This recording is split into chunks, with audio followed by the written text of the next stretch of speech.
Hi folks, you're with Tacitus today. Tacitus Day, your pushback channel, and thank you for joining this audio live stream. Please listen to this presentation as you would a radio broadcast.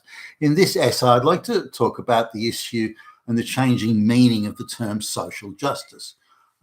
When was it being used, and when was it being used by governments and political parties that had real power to actually back up the term and to implement it and turn or transform that term, if you like, into actual policy on the ground. So now in Britain at the end of World War II, as World War II was drawing to a close, the British held an election. Previous to that, there'd been a national government where all the politicians had served together in one government with Winston Churchill as Prime Minister in order to dedicate all their political resources, if you like, to achieving victory. But once victory was achieved, or as they perceived victory anyway, there was a federal election in Britain. Now, Churchill, having been the wartime leader, quite a popular one as well, it was presumed by everybody, the Labour Party and other political parties included, that Churchill,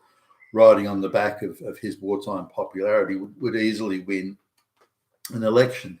And so it's quite a surprise to actually all onlookers, and goes to show that the pundits and the observers and those doing the polls and so on were quite a way off the mark.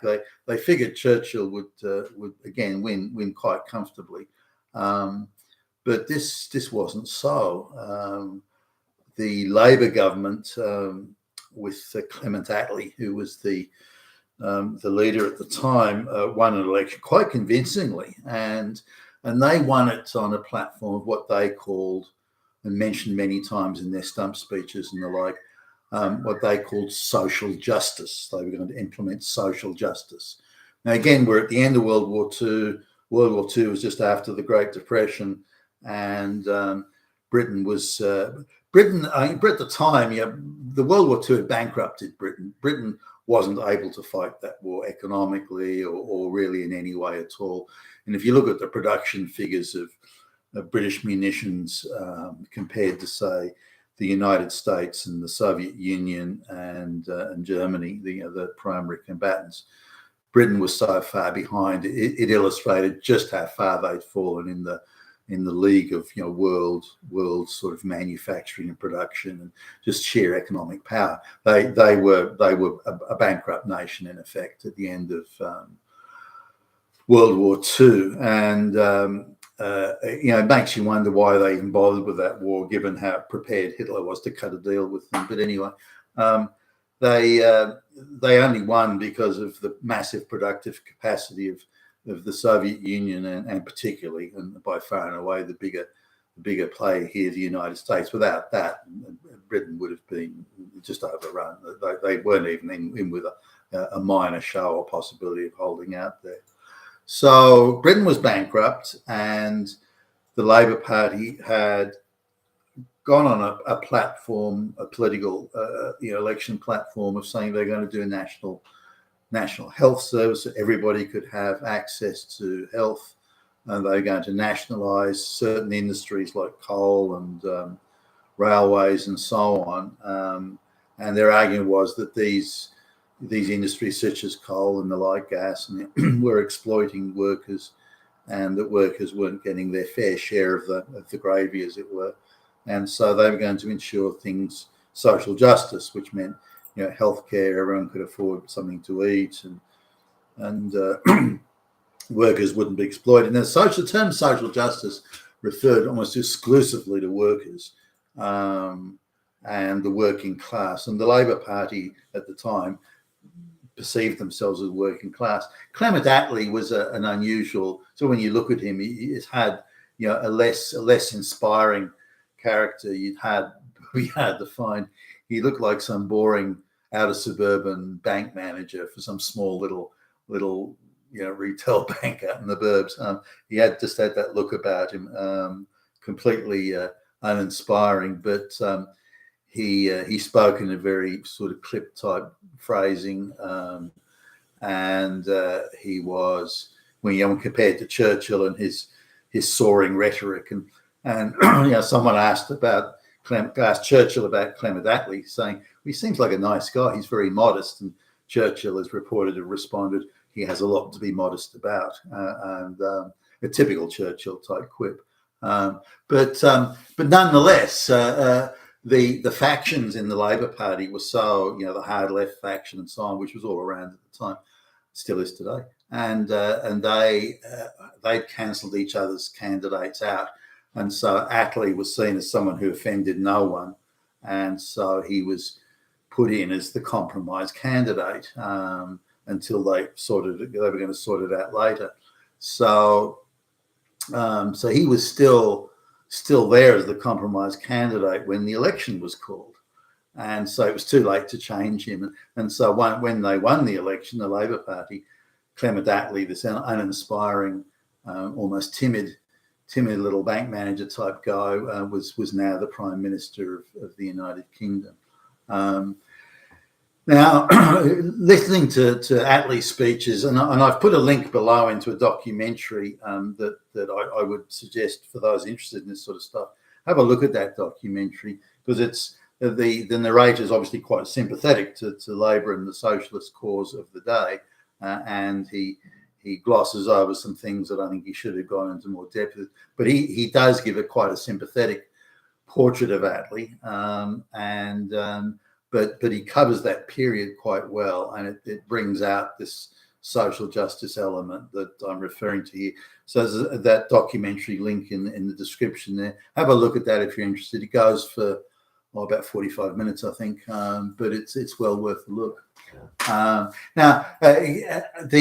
This idea that Attlee had and the socialists around, remember that they're quite so. These were all men that were born. Then they were all sort of in their 50s and 60s. Some of them in pretty ordinary health, but they would have all been born, I suppose, around 1890, give or take, maybe even earlier than 1880. So they were born and became young men at the time when the British Empire was great.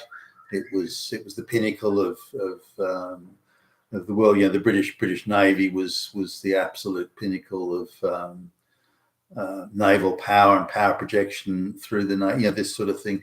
Britain was a huge player in the world, at manufacturing, economic, capital raising, trading, and it shows how quickly they fell from that situation to being bankrupt a mere 45 years later.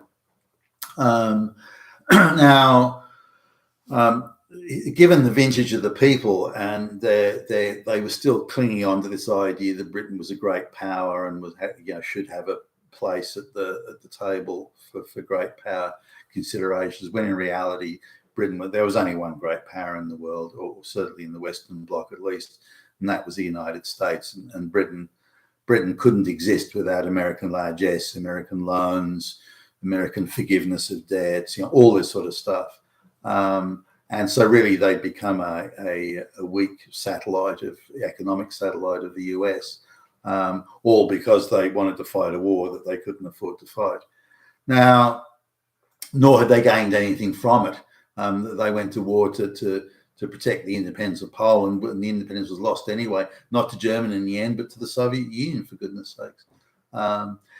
So just looking though at this social justice thing, when Clement Attlee and his people were talking about social justice, and Clement Attlee had worked for a little while. He came from quite a wealthy, or well-to-do family of lawyers, that sort of stuff, and he had worked for some time as a social worker in the slums of London, and how someone like that, from that sort of background, ended up doing that sort of thing is hard to believe. But it seemed to indicate that he had no purpose in life, and he was sort of wandering around looking for a purpose. And then that's typically what social workers, the cloth they seem to be cut from seems to be that. But anyway, he joined the Labor Party and again became Prime Minister in 1945. So the social justices that he was talking about at the time was very much the social justice of class. It wasn't the social justice of black lesbians. It wasn't the social justice of asylum seekers, or that sort of thing. It was a social justice based on class and the working class, and to improve the conditions and the lives of the working class. And this commitment to improving the lives of British citizens and the British working class, the British working class, absolutely unswerving. And this, of course, has been lost today, completely gone today, I would argue. Look at the Labor Party in Britain today, for goodness sakes. They're just a party of globalist elites. They don't give a fuck about the working people. But back then it was different. They did, and they cared deeply about it. And the idea of a national health scheme, nationalisation of railways, they had a view that the owners of railways and mines were exploiting the work. I mean, there was some justification in that.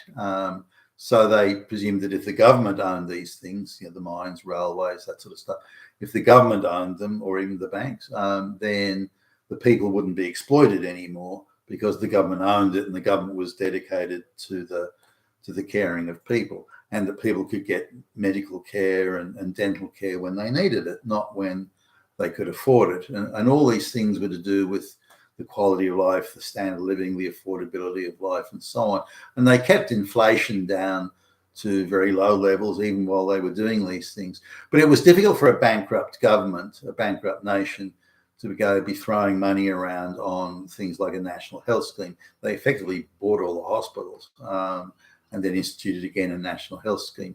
A lot of this stuff was starry-eyed.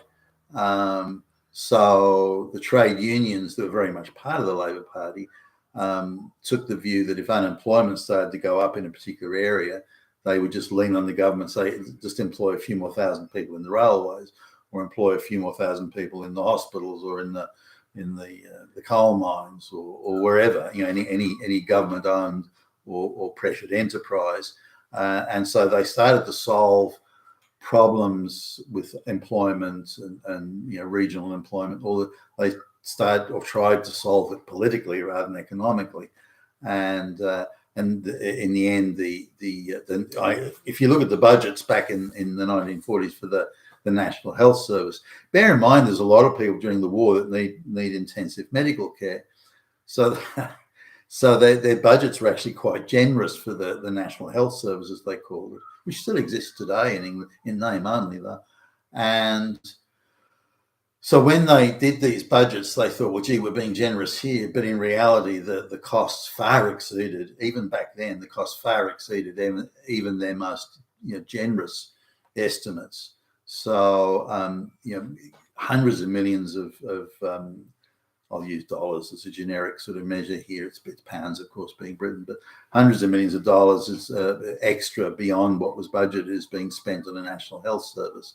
Now, whether that's overuse or what it is, or patients wasting time, they've got some minor cough or something, but they want a doctor to look. It doesn't matter, but the costs are out of control, and already they lost control. But they tried to get control back on all these things by creating regional management boards, but then they stacked those with hacks and cronies who couldn't manage a booze up in a brewery, and so the quality of management deteriorated drastically. They then tried to combine industries such as motor vehicles, taking all the different motor vehicle manufacturers and combining them into one great entity to try and get economies of scale. But even this misfired because, again, the hacks and the goons and the cronies were installed. So whenever you get government, sticking their noses into the economy, however well-intentioned, and by the way, this was very well-intentioned, I believe, that they really wanted to make a difference to the working people. They just royally screwed it up with inefficiency, feather bedding, stacking the management boards with their useless buddies and political hacks and so on. So the whole thing was already, careening out of control, going out of control, and became cost unsustainable. So in the end, the unions and the feather bedding became so entrenched that the only solution was seen anyway for by, say, Margaret Thatcher, was to crush the unions and sell it off to the private sector. So it did a full circle. I think it could have been made to work if they. I think they made a lot of mistakes. The Labor Party, and again, the road to hell is paved with good intentions, but the the concept of social justice at the time was to stop workers being exploited by the owners of capital, and to make sure things like there was a national health service, and there were other things they did. For example, that there was every school child would receive, I think it was half a pint or a third of a pint or something like that of milk per day, and through the school system there were subsidised school lunches, and there were also things they tried to do that were quite expensive to do. They were horribly abused, they were mismanaged, they were overstaffed, and so on, and which led ultimately to their demise. And in the end, that they weren't delivering the services effectively to the people that really did need them overall. So the amount of poverty really did need them overall. So the amount of poverty in the slum areas of London, for example, was somewhat mitigated, but only at massive cost. So the results were actually poor in the overall scheme of things. But that commitment to the standard of living. Now, if we look at the standard of living overall, if we look at it in totality, the British were still having to do rationing even into the early 1950s, which seems astonishing. And it shows that the cost of this socialist economy was still being borne by everybody. 5, 6, 7 years after the war's over, they're still rationing. I mean, you got to be kidding. But such was the poor quality, the balance of payments, the Americans breathing down the necks that they wanted the British pound to be a free floating exchange rate, and all this sort of thing. And so when the floating of the exchange rate came along, a lot of the owners of capital wanted to move money out of Britain. Why would you want to throw vast sums of money at this socialist economy that was already full of feather bedding and inefficiency? You take your money out and invest it in a growing economy such as the United States or Australia or somewhere like that, which is what happened to the money. So they had all sorts of problems dealing with balance of payments and devaluing of the pound in order to be competitive, and a whole range of things that meant that rationing continued again until the early 1950s, which seems quite ridiculous. Rationing had ended in France and places like that, even most parts of Germany, but it's still there in Britain, the supposed victor and winner of the war. I mean, so social justice started to it lost its sense of practicality. It sort of wasn't working. And so it was easily, as it began to then float off into the ether, it was easy for it to be co-opted into other sort of definitions of social justice, such as black lesbian rights or racism or this or that or race relations. But it was a term that was cut loose from its original meaning and original purpose.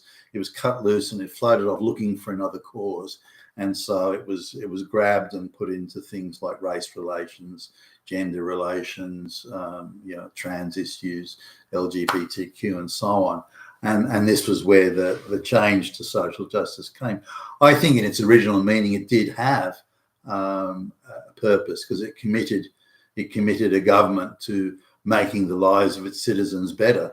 And once it cut loose and went into like race and gender and trans issues, that sort of thing, it ceased to be that. It then became a boutique term to divide society rather than to uplift the citizens of a society.